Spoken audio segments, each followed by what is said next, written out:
Hello JEE and NEET aspirants, आइए JEE Mains के selected PYQ question को solve करते हैं। हेलो एवरीवन, आइए इस क्वेश्चन को देखते हैं। ये क्वेश्चन कहता है कि magnetic field at the centre of a circular coil of radius r due to current I flowing through it is B. Magnetic field at a point along the axis at a distance r/2 from the center is. ये question ज़्यादा कुछ complicated है नहीं, ये भी आपका circular coil के बारे में। तो हम क्या करते हैं, एक सर्कुलर कॉइल बनाते हैं। ये हो गया आपका एक सर्कुलर कॉइल, ठीक है। ये हो गया आपका उसका एक्सिस, ठीक है। अब देखो ये आपका एक्सिस है, तो इस पॉइंट को O मान लेते हैं।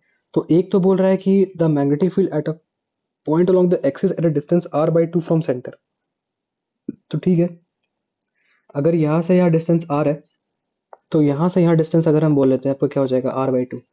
तो और हमको किसी भी एक्सेल पॉइंट पे, मतलब कि जैसे मान लो ये हम एक कोई पॉइंट ले लेते हैं, ठीक है। तो इस पॉइंट P पे भी हमसे कोई पूछता है ना मैग्नेटिक फील्ड का वैल्यू, तो इस पॉइंट P पे भी हम उसका वैल्यू बता सकते थे। अब कैसे? तो इसका जो फॉर्मूला होता है वो BP होता है। BP इज इक्वल टू क्या होता है, वो हो जाएगा mu naught NI r² upon 2 r² plus x² का होल 3/2, ये फॉर्मूला होता है। तो अब क्योंकि देखो, अब सवाल उठता है x क्या है, तो x जो होता है वो होता है डिस्टेंस। डिस्टेंस कहाँ से मतलब डिस्टेंस फ्रॉम द सेंटर, कहाँ से, डिस्टेंस फ्रॉम द सेंटर। तो अब देखो यहाँ पे जो डिस्टेंस का वैल्यू वो कितना हो गया r/2।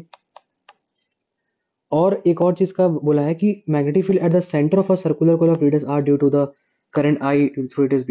मतलब कि B सेंटर पे जो वैल्यू है ना, उसका वैल्यू B है। तो हम B सेंटर को लिख सकते हैं mu naught I upon 2r। जब आप x की वैल्यू 0 रखोगे तो ये वैल्यू आएगी, ठीक है। Mu naught I upon 2r मतलब कि B की वैल्यू हो गई mu naught I upon 2r।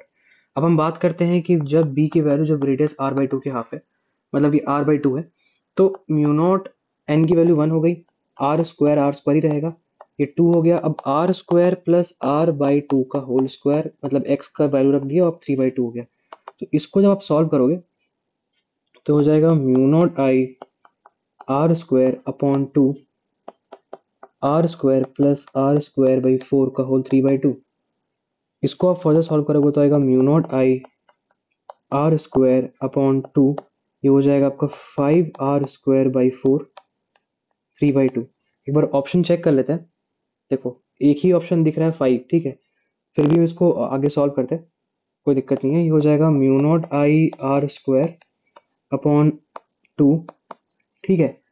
अब देखो अपने पास एक ऑप्शन ये है कि अगर हम चाहे तो इस 4 को क्या लिख सकते हैं, 2 का स्क्वायर, और 2 का स्क्वायर इंटू 3/2